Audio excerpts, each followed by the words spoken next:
ঠাকুর বললেন, ধ্যান অবস্থা কীরকম জানো? মন হবে ঠিক তেলের ধারার মতো, এক ঈশ্বর চিন্তা ছাড়া আর কোনো চিন্তা নেই। পাখি মারবার জন্য ব্যাধ ত্যাগ করেছে। সামনে দিয়ে বর চলে গেল মিছিল করে, কত গাড়ি ঘোড়া, কত বাজনা, কত হট্টগোল, ব্যাধের হুঁশ নেই।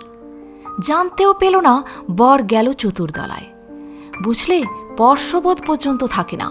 গায়ের ওপর দিয়ে সাপ হেঁটে যাবে, সাপও বুঝতে পারবে না কিসের ওপর দিয়ে হেঁটে গেল। মনের বাড়িতে কপাট দিয়ে বসো। কপাটের বাইরে পড়ে থাকবে তোমার রূপ, রস, গন্ধ, শব্দ আর স্পর্শ, তোমার পঞ্চ ইন্দ্রিয়ের 5 উপাচার।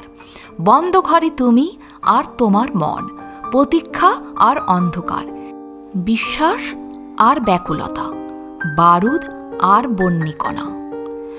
প্রথম সব ভোগের থালা আসবে ভারী ভারী, পঞ্চ ইন্দ্রিয়ের 5 প্রবঞ্চনা।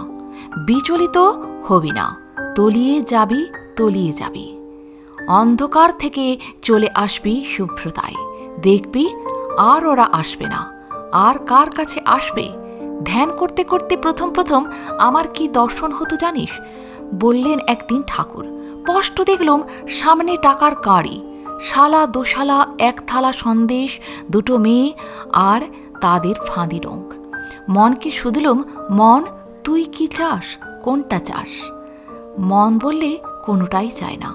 ঈশ্বরের পাদপদ্ম ছাড়া আমার আর কিছুই চাইবার নেই। প্রণাম ঠাকুর। আজ এ পর্যন্তই।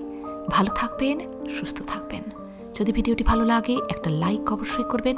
আর আপনি যদি নতুন এসে থাকেন আমার চ্যানেলটিকে সাবস্ক্রাইব করে বেল আইকনটি প্রেস করতে ভুলবেন না। সবার আগে বেলা 3টেই পৌঁছে যাবে আমার ভিডিওগুলি আপনার কাছে প্রতিদিন। ধন্যবাদ।